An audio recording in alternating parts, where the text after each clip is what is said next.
Point जो x axis पर लाई करता है, एक्स एक्सिस पर लाई करता है, तो उसका कोऑर्डिनेट एक्स कॉमा 0 होता है।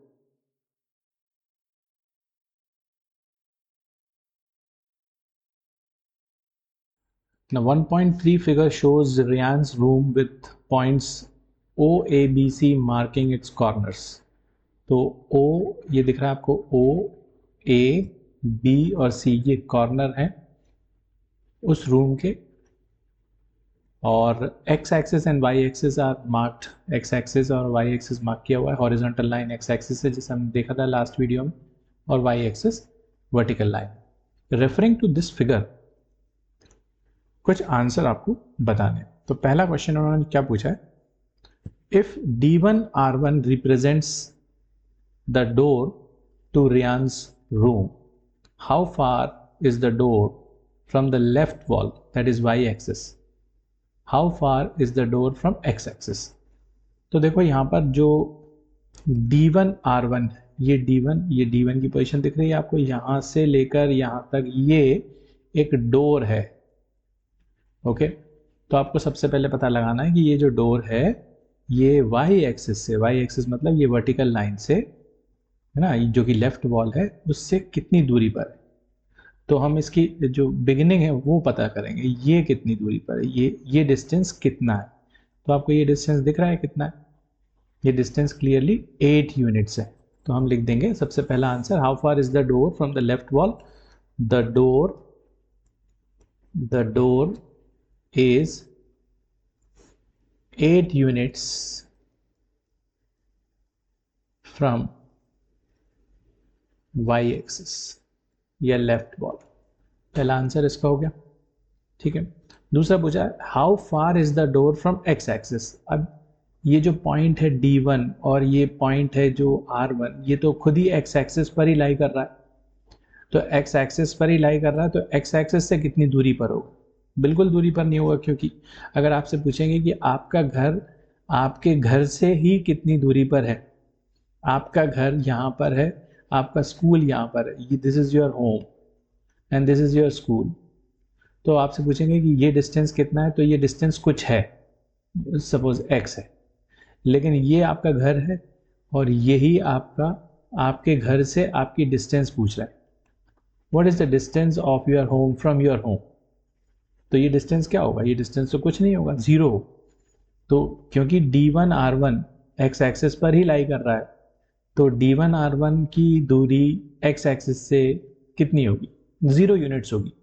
So since the door lies on x axis, therefore its distance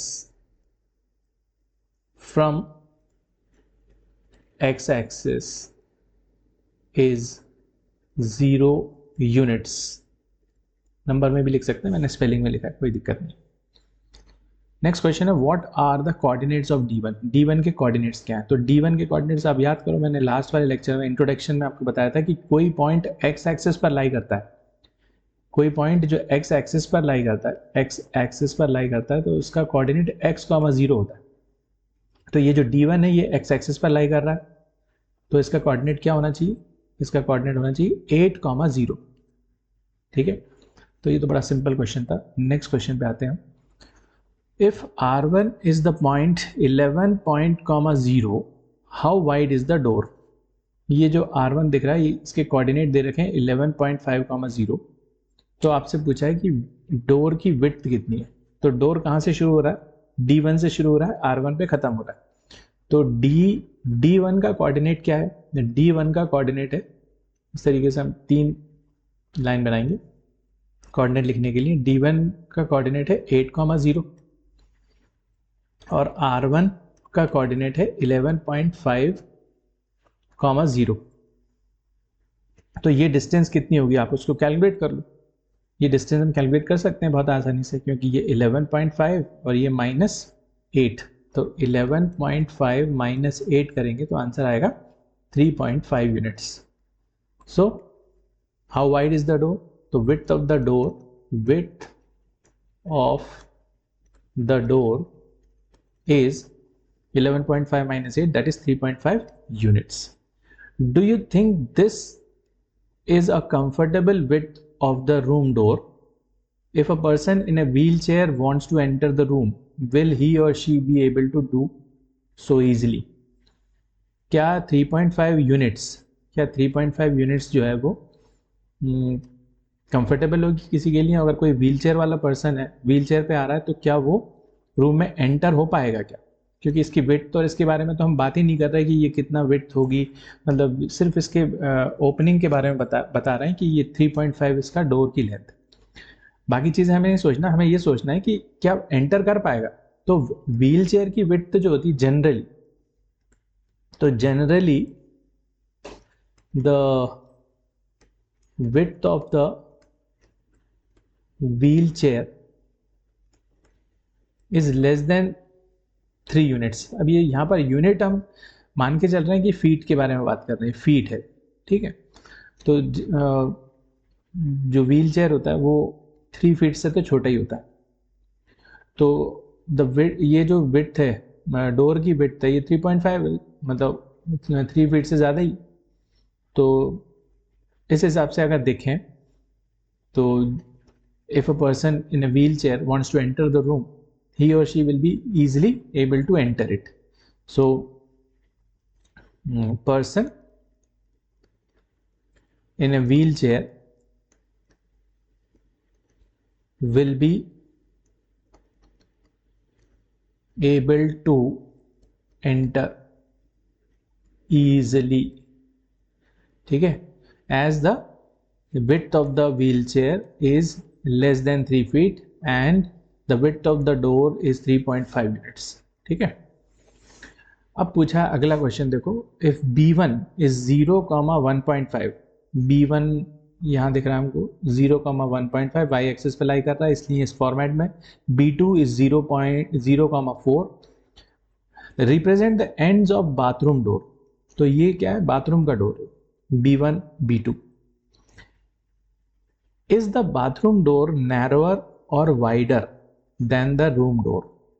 अब आपको ये बताना है कि ये जो बाथरूम का डोर है, ये रूम के डोर से, रूम का डोर आपको पता है ये वाला था D1R, इससे नैरो है या वाइडर है? नैरो मतलब छोटा, वाइडर मतलब चौड़ा।